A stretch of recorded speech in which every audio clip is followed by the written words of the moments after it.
Hey, thanks for checking out Nuts and Bolts with Tone, and welcome to my channel. Today we're going to be looking for exhaust leaks. I have a 2017 2.7 Tacoma that throws a P0171 and only sets at idle or like a rolling stop. And I'm the third guy that's looked at this thing. It's been in 4 different times. And the exhaust has never been checked. Toyotas have a tendency to have a leak at the joint, the flex joint at the exhaust manifold. And so we're going to be checking to see if there's a leak there. And to do that, I'm going to be using my speed smoke machine, and I'm going to show you how to test for exhaust leaks. Now, it is the same process for testing a turbo system.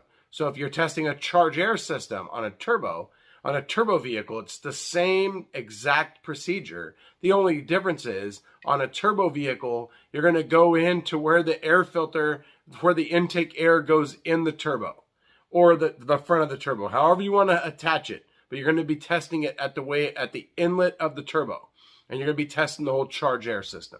So let's get into it. Let me show you this speed smoke machine and just show you just how awesome it is for checking that out. But before we do, hit the like button, hit the subscribe button, and hit the bell. You get notified of all my future content, which you definitely don't want to miss. Let's go check it out. So I've done a visual inspection and I don't see anything wrong here. I don't see any exhaust leaks at all. So I'm wondering if this joint here is getting weak. I've checked everything. I've come across, I visually inspected everything, and I don't see anything that would cause this thing to all of a sudden the fuel trims to go like super lean. So what we're gonna do just to confirm is I got my speed smoke machine here, red line detections, speed smoke right there. All right, so what I'm gonna do is, so this thing has 3 of these. There's 3 different sizes of these easy adapters. Well, I don't know if this one's called an easy adapter, but anyways, this is for the turbo side. So this one here, you have air fitting to connect the hose to, and right here is where we put an air chuck to pump up this ball.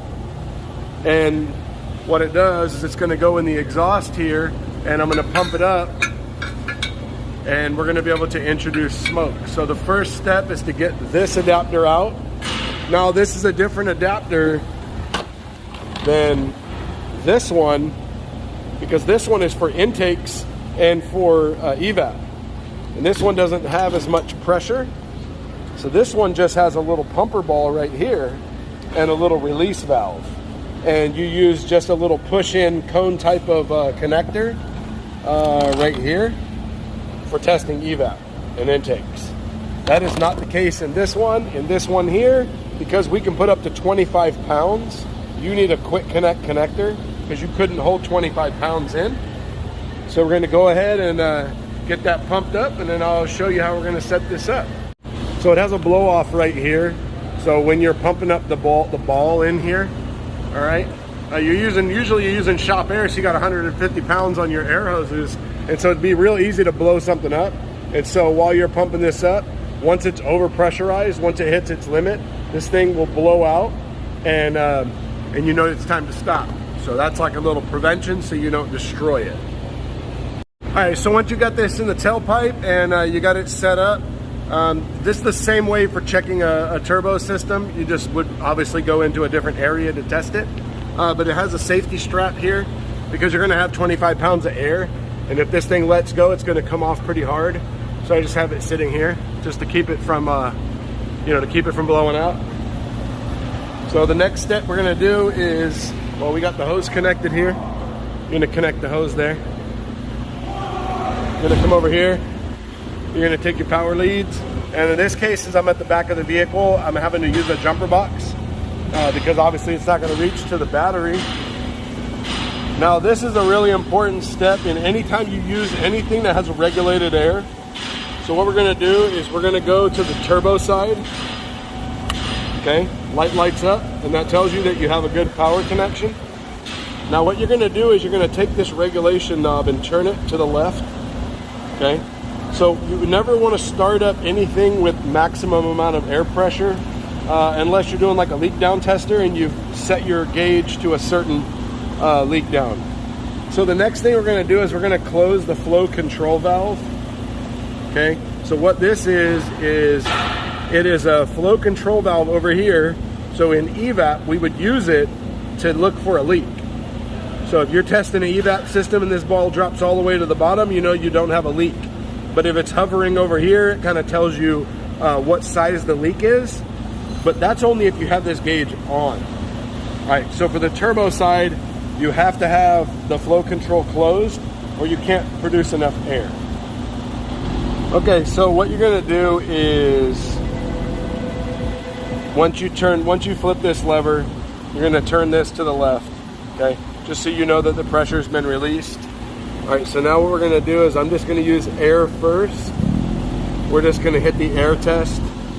And now you're gonna turn this knob to the right, and that's gonna increase our test pressure. Now you see this bubble right there? That means these gauges are liquid filled, and that means that they are the best of the best gauges. So we're gonna turn this, I'm gonna do it about 12 for now. And I gotta go turn off this big fan. So I've got the air testing here. So the next thing I'm gonna do is go ahead and set it to vapor, and that way we're looking for smoke. Next thing you're gonna wanna do is get in the box and get this light out right here. It is a rechargeable light, and it's designed for finding smoke. So it's got multiple different modes. So there's that one which puts a light on the end, and then you have that one, and then you have a brighter one. So we're gonna go ahead and now we're doing smoke, vapor. So now we're gonna go ahead and we're gonna start looking. So obviously when you're testing for anything, the first thing you always want to do is you always want to look in your test port to make sure that you've got a good seal. So in this case, I'm testing with smoke, so I would see it.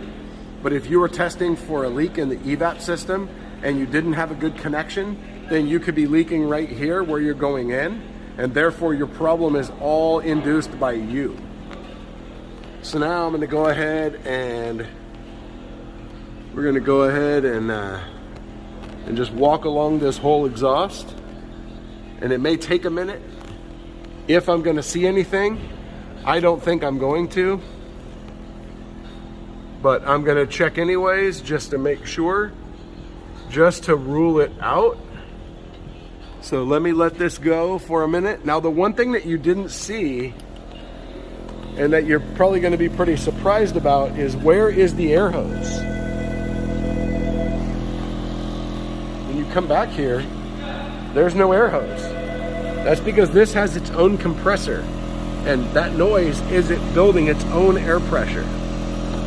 Now there's a port here for the oil, and there's a port down here if you wanted to hook up for, I think it's nitrogen, if you wanted to do for inert gas, for evap testing. You can hook up a port here for that. All right, so let's let this thing test and see if we can find anything, but it's pretty quiet. Now while you're testing this, if you wanted to increase the pressure, you turn the knob and the pressure will increase. I'm not trying to increase the pressure. I want to keep it there. And then also it'll time out after a short time. I'm not sure exactly how long it goes for, but a decent time. And all you do is hit vapor test to start again, or you can hit it and it will turn it off. That is how you continue testing. But back to this, I just don't see any exhaust leaks in this. And now I know for sure that the exhaust is not the problem in this vehicle. And you notice that it just shut off. So here, you could just hit vapor test again. And there we go. And now we're back to smoking. The other thing that I wanted to mention is the size of this hose is twice the size of a normal evap machine, a normal smoke machine. So this machine here works for turbo systems, and you could actually use even only up to 5 pounds to find a leak because it produces so much smoke that it doesn't take much to find the leak. Okay, so on this vehicle here, I was pretty sure I wasn't going to find an exhaust leak. We just did it just to see, just to make sure. We replaced the exhaust donut. because there was a slight signs of exhaust there, very slight. I don't think that was the problem, because usually when those flex joints leak, usually it's when you're throttling it and when you're increasing the exhaust flow, it'll cause the spring to push out, and then that allows the leakage to come out of that donut. But it did. We never saw any smoke on this, but I was able to show you how to use this machine and just how efficient it is for checking and how simple it is, and no air hose required. So red line detection, speed smoke machine is what you need for all your intake leaks, your evap leaks, your turbocharged air system leaks, and your exhaust leaks. Thanks for watching the video. Check me out on Instagram at Nuts and Bolts with Tone for my daily life as a mechanic, show you some cool tools, and show you vehicles I'm working on. Hit the like button, hit the subscribe button, and hit the bell to get notified of all my future content, which you definitely don't want to miss. Also, if you check out my merchandise store, you can get yourself a t-shirt, coffee cup, water bottle, support the channel. Thanks for watching. I'll see you next time.